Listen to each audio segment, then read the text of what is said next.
Guys, welcome back to my channel. और आज हम करेंगे क्लास 11 के पॉलिटिकल साइंस का इंडियन कॉन्स्टिट्यूशन एट वर्क का बुक का पहला chapter first constitution why and how. इसमें हम पूरा कॉन्स्टिट्यूशन के बारे में पढ़ने वाले हैं। Why do we need constitution, हमें कॉन्स्टिट्यूशन चाहिए ही क्यों है। और सबसे पहली बात, ये कॉन्स्टिट्यूशन से मतलब ही क्या है। एक्चुअली कॉन्स्टिट्यूशन से मतलब है a kind of a document जिसमें रूल्स एंड रेगुलेशंस भी है जिनको आपको फॉलो करना होगा। और हर एक कंट्री का अपना अपना कॉन्स्टिट्यूशन है, यानी कि अपना अपना डॉक्यूमेंट है। अब सवाल आता है हमें कॉन्स्टिट्यूशन चाहिए ही क्यों है। तो कुछ यहाँ पर पॉइंट्स लिखे गए हैं। To provide set of rules, constitution हमें रूल्स देते हैं कि भाई ये नियम कानून है। अगर आपको सोसाइटी में रहना है, you have to follow all these rules. Second, to set limits, हम हर वो चीज नहीं कर सकते जो हम करना चाहते हैं, हमें अपने आप को लिमिट करना होता है। और कॉन्स्टिट्यूशन हमें बताता है कि आपकी लिमिट्स कहाँ तक है। Third, to express fundamental identity, किसी भी नागरिक को एक लीगल आइडेंटिटी अगर कोई देता है तो वो उस देश का संप्रदान। We have legal identity, we have fundamental identity जो कि हमें कॉन्स्टिट्यूशन देता है। Fourth, create condition for just society, constitution ensure करता है कि सोसाइटी में जो अन्याय नाम जस्ट बना रहा है और सोसाइटी जो है वो बैलेंस में है। यह हमें बताता है कि गवर्नमेंट कैसे बनती है, गवर्नमेंट का काम क्या होता है और गवर्नमेंट की लिमिट क्या होती है। दूसरा, मोड ऑफ प्रोमलगेशन, मोड ऑफ प्रोमलगेशन का मतलब है कॉन्स्टिट्यूशन का प्रचार किस तरीके से हुआ। तो सक्सेसफुल कॉन्स्टिट्यूशन सभी कंट्रीज का नहीं रहता है। बहुत का अगर हम देखें कॉन्स्टिट्यूशन की प्रोसेस की कहाँ से शुरू हुई है, तो हमेशा ये लास्ट मूवमेंट से ही जुड़ी रहती है। एज ए नो, इंडिया जो थी वो कॉलोनी थी किसकी, ब्रिटिश की। तो जैसे ही इंडिया आजाद हुआ, कैसे हुआ, बहुत सारे नेशनल, हम कह सकते हैं nation wide pan India movement चलाए गए और देन हमें आजादी मिलती है। तो सक्सेसफुल कॉन्स्टिट्यूशन इस स्ट्रगल से ही मर्ज हुआ। बाकी कंट्री का एग्जांपल लेते हैं, जैसे आपकी बुक में नेपाल का एग्जांपल दिया गया है। नेपाल में अभी तक 2021 तक 526 कॉन्स्टिट्यूशन आ चुके हैं और ये इंश्योर करना जरूरी है कि जो हम रूल्स बना रहे हैं वो बहुत ज्यादा स्ट्रिक्ट ना किए। मतलब आप खुद को चेंज करना चाहते हो तो आपको पूरा कॉन्स्टिट्यूशन ही चेंज करना पड़े। फिर फीचर्स ऑफ कॉन्स्टिट्यूशन, यही इंडियन कॉन्स्टिट्यूशन की पहचान है। इंडिया कॉन्स्टिट्यूशन के फीचर्स क्या है वो हम देखते हैं। फर्स्ट है बैलेंस्ड इंस्टीट्यूशन, हमारे यहाँ किसी इंस्टीट्यूशन को ज्यादा पावर नहीं दी गई है। एग्जीक्यूटिव, जुडिशियल एंड लेजिस्लेटिव, इनके बारे में आप अभी आगे पढ़ेंगे। तो ये तीनों ही इंस्टीट्यूशन को कुछ इस तरह से डिजाइन किया गया है, इस तरह से पावर्स दी गई है कि एक कोई समझे ना कि अब तो सारी पावर्स हमारे पास है। दूसरा, नीदर टू रिजिड और टू फ्लेक्सिबल, अगर कोई व्यक्ति आपसे कुछ नहीं कहता है तो दुनिया उसको बहुत परेशान करती है।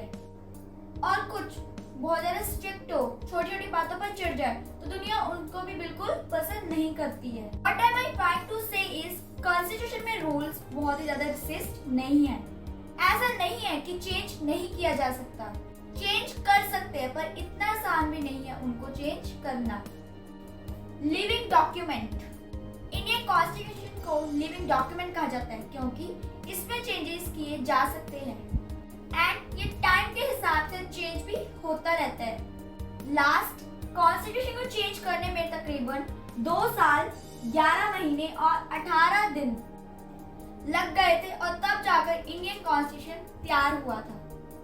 It is one of the longest written constitution in the world. How was constitution made? Constitution किस तरह से बनाया गया था? तो देखिए, कॉन्स्टिट्यूशन के लिए एक पूरी की पूरी टीम बनाई जाती है, कॉन्स्टिट्यूएंट असेंबली बनाई जाती है। इसकी जो फर्स्ट सिटिंग हुई थी वो हुई थी 9 दिसंबर 1946 में। इंडियन इलेक्शन हुए थे under the government act, Indian government act of 1935। Cabinet mission आया था 1946 में, यानी कि ब्रिटिश पार्लियामेंट ने यहाँ पर एक टीम भेजी। नेशन जिस नाम से जिनको हम जानते हैं, जिसने बताया ठीक है हम आपको आजादी देने के लिए तैयार हैं, कॉन्स्टिट्यूंट असेंबली आपको बनानी है, जिस तरह से हम आपको ये बता रहे हैं उस तरह से आपको ये करना होगा। Composition of constituent assembly. Constituent assembly में एटलीस्ट 300 प्लस मेंबर्स थे, but the thing is partition हो जाता है इंडिया का, क्योंकि इंडिया का पार्टीशन हो गया था तो कॉन्स्टिट्यूंट असेंबली में पाकिस्तान के जितने भी मेंबर्स थे वो सारे अलग हो गए थे, तो लास्ट में 299 मेंबर्स ही बचे थे। कॉन्स्टिट्यूशन इंडिया का अडॉप्ट किया गया था 26 नवंबर 1949 को। ये आपने अडॉप्टेड वर्ड याद रखना है, और इसको फोर्स में लाया गया था, लागू किया गया था इन 26 जनवरी 1950 को।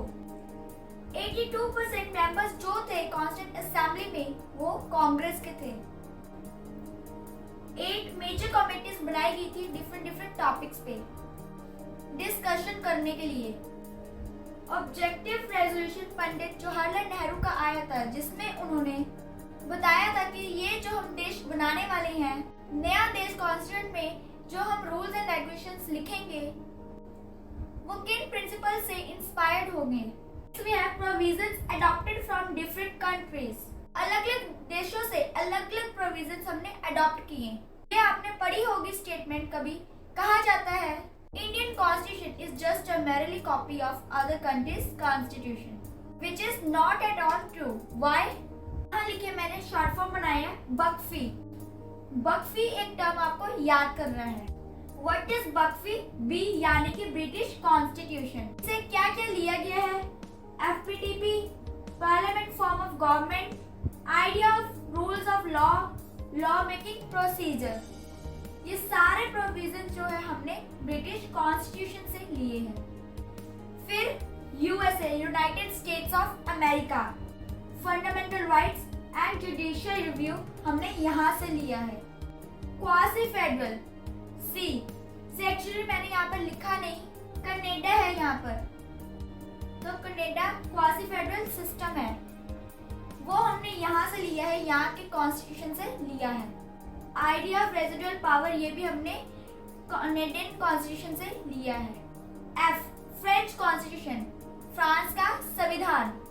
लिबर्टी, इक्वालिटी एंड फ्रेटर्निटी वाला जो आइडिया है वो हमें इसी से आया है। And last is Irish constitution, तो आयरलैंड का कॉन्स्टिट्यूशन, इरिश कॉन्स्टिट्यूशन, तो इससे हमने जो डायरेक्ट प्रिंसिपल्स थे वो लिए हैं, directive principles of policy. So guys, here we have completed our chapter first, constitution, why and how. If you have any problem, you are free to ask me in comment section. I will meet you in my next video. Till then, bye.